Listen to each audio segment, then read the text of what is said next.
she didn't follow instructions. So she's a really nice mom. Well, I'm the mean one. Right.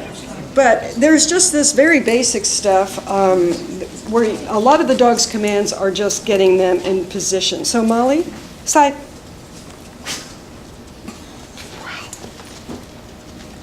Now that's not good enough. Molly, do side.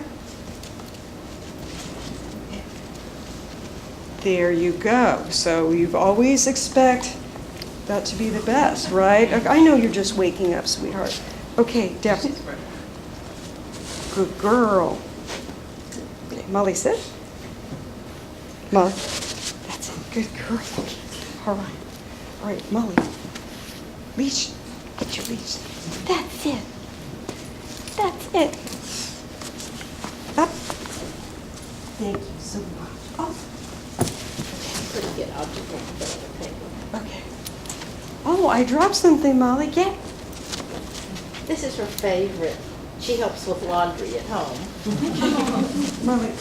Up. That's good. Thank you so much. Up. Okay, Molly. Shake. That's wrong. You barked. You didn't put your hand Oh, down. I was. Let's try it again, Molly. Okay. Molly, sit. Molly, shake. Good girl. Right. Molly, speak. Good girl. That's a good girl. Okay, release. Okay, release. You can be a silly girl. Okay. You can be a silly girl. We didn't bring a toy. No.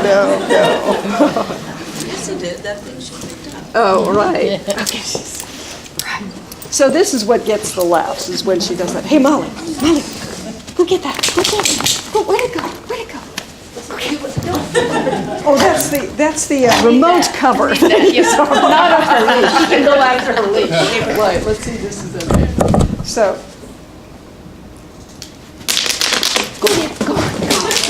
You can do it, yeah, crazy girl. So we don't think she's ready to retire yet. He said, no, I'm ready. Crazy, oh, yeah. She's been cooped up in a hotel room for 2 days and she hasn't had it. Do you have, I mean, you can conceivably be a therapy dog team also, right?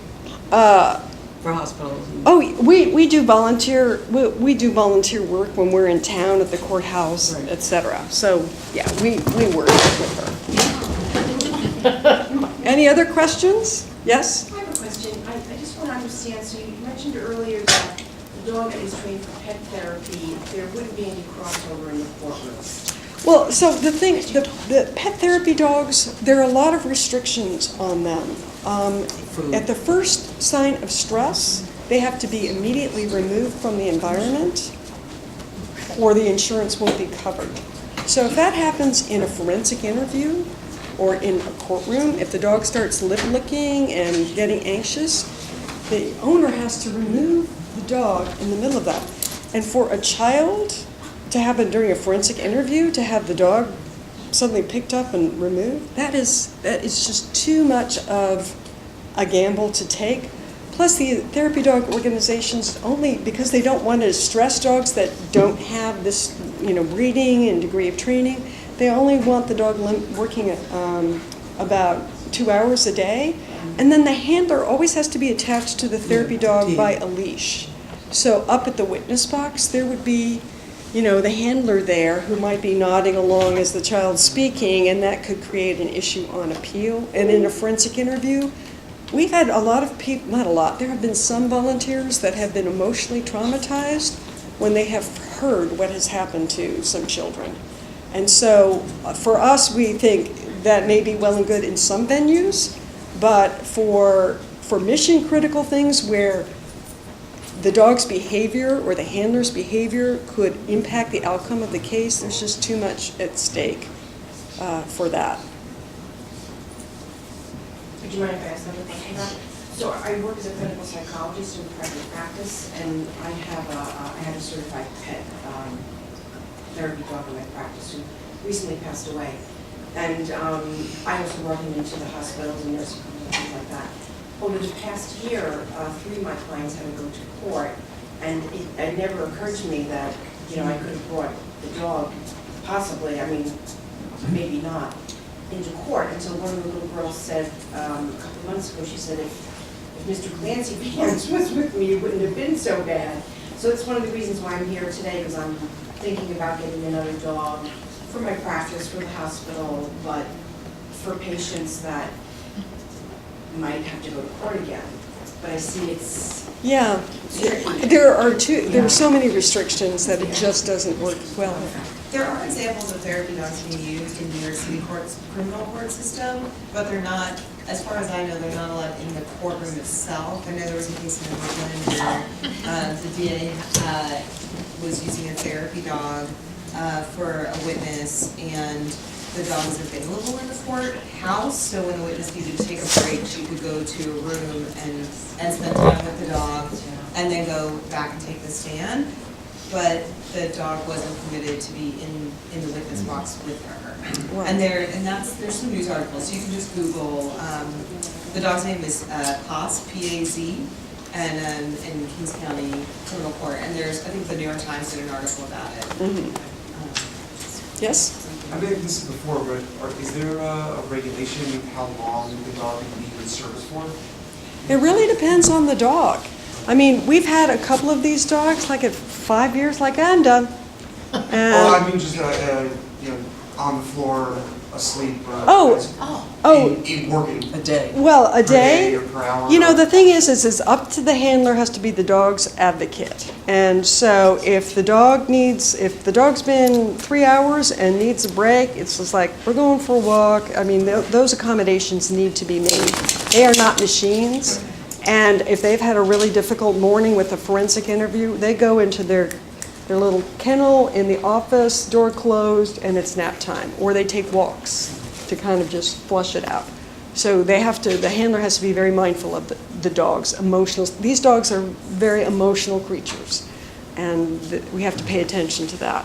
Are they typically released when they're on the walks and No, because especially in an urban environment, in a fenced-in area that's secure, but these dogs are valued at about $50,000, and they're. But it's just very important to keep them safe. Well, just like, do places like Medford have legging, bring them for exercise? I mean, it sounds. Yes, they do have a big, I'm assuming they have a great big playground where they run around. So if it's a secure And environment. at home, she plays off-lead all the time, both at off-lead areas at special off-lead areas, but we would never let her off-lead. In a city or anything like that. But see, in the office, what's very therapeutic for staff, because they can benefit from the presence of the dog, is they have yappy hour. And so at the end of the day, they will, for 4 o'clock or whatever, the balls are thrown down the hallway, the staff gets crazy. And so as long as you control that, because staff can untrain a dog in about 3 weeks. The dog gets so fixated on staff, especially when the staff feeds the dog. That's one of the most important things we train about, is not to turn this dog into a pet dog in 3 weeks. So it's got to be very structured when the staff interact with the dog. There's a way to do that. On the other hand, if you've just had a miserable experience or you have personal problems or whatever, lots of staff members say, I need some time with Molly or Alfie at the courthouse or in the office, like, I need this time, and the dog is made available, like, you've got it. But just on a day-to-day, it's got to be very controlled so that the dog doesn't think it's just home and forgets to work. In Hawaii, the prosecuting attorney insisted that the handler take the dog around to greet every staff member and say aloha. And so by the week 3, when we got there, people were just jumping out of offices saying, oh, Pono's here. And the handler was trying to drag her to see the 6-year-old down the hallway, and they're working dogs, and so the staff have to be really careful about how they treat them. There was one time when Celeste was with Molly with 2 girls that were waiting to testify, and they were on the couch, and a staff member went by and said, there, Molly's here. As she saw Molly there, Molly leapt from the couch, went running over to the staff member, and those little girls were crushed. We thought she was here for us. We thought we were special. And and Molly heard Molly here. And she's like, all right, you feed me. There was a detective that fed the dog against the rules, and Ellie, who you've seen in court in some of the forensic interviews, she started whining, sometimes and sometimes not, and we finally figured out that the detective fed her before the interview. She knew he was on the other side of the one-way mirror, and so she was whining for that treat during the interviews. And so, You fire him. yes, it was He got tough. betrayed. All right, I think that's gonna have to be our Okay, we last gotta stop. question. Thank you